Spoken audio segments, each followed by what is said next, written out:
going to go around slowly so you can see everything that's here as it is at the moment. And I deliberately haven't tidied up, so it's as it is, whether it's messy or not. Usually this is a bit tidier actually, believe it or not. Anyway, over here, actually these speakers, this is quite interesting. These speakers, Spirit Absolute Zero speakers, are the ones I listen to for my monitoring and just for pleasure. And they were sold to me by Clive Langer, who's a producer who produced some old Symposium stuff. So these are actually really old now. They must be at least 25, 26, 27 years old. And still going, even though my children have poked holes in these things. So I actually do need to get new ones. And up here, this is a Tech 21 Sans amp for my bass. So I used to have a huge Ampeg bass cabinet here, bass head, but that's gone to a very happy owner. And I use this now.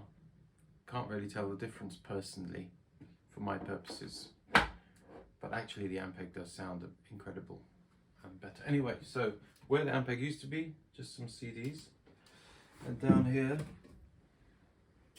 a little mandolin, which is from Poland, from, I think my uncle gave it to me, or gave it to my mum, who gave it to me. And I have to change a string on here, which actually I've never done before, but I don't think it's going to be too difficult. But I can show you that in more detail later. I know everyone's dying to see how to change a mandolin string. And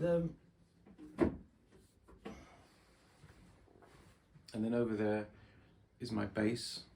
This is the main bass that I record with, and it's the bass that I played in the last three Symposium gigs, last year and the year before that.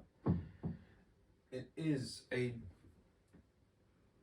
G&L 1000 bass, if that means anything to anyone. G&L 1000 bass.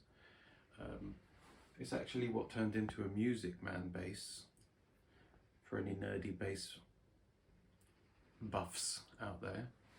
And but it's a precision bass shape, so obviously they changed all of that. Although I think the Music Man sort of is still a precision shape, more. Actually, it's not at all, is it? Anyway, maybe we'll get Flea to come down and talk about Music Man basses in the future. And then this is my upright piano. I've got Steinbach upright piano, as well as over here Clavinova.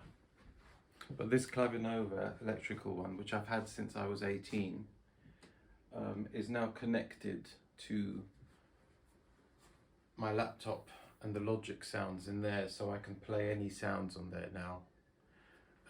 But going back to this upright, which is lovely, and it's got its own nuances like all acoustic pianos. It sounds very specific to itself. It's got one very out of tune note at the moment, which is that one, which is a C sharp, which isn't good, but always had trouble with that one. But it's lovely for recording, and again I will show you how I record this at a later date. And oh look, and then we've got some posters up here. Now this is probably the most interesting one, maybe, and maybe the one which is most important to me. Because here, this was, I think, the first tour that Symposium ever really did, like a small tour to support Drink the Sunshine, which was our first limited single that came out in 1996. And here, on Saturday, November the 2nd, we played at the Hastings Crypt, which is quite a famous venue.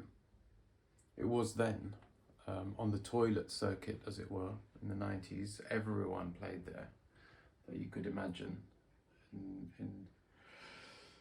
Well, not everyone, obviously, not Iron Maiden, although they might have done. And it closed down for a while. It's back and running now.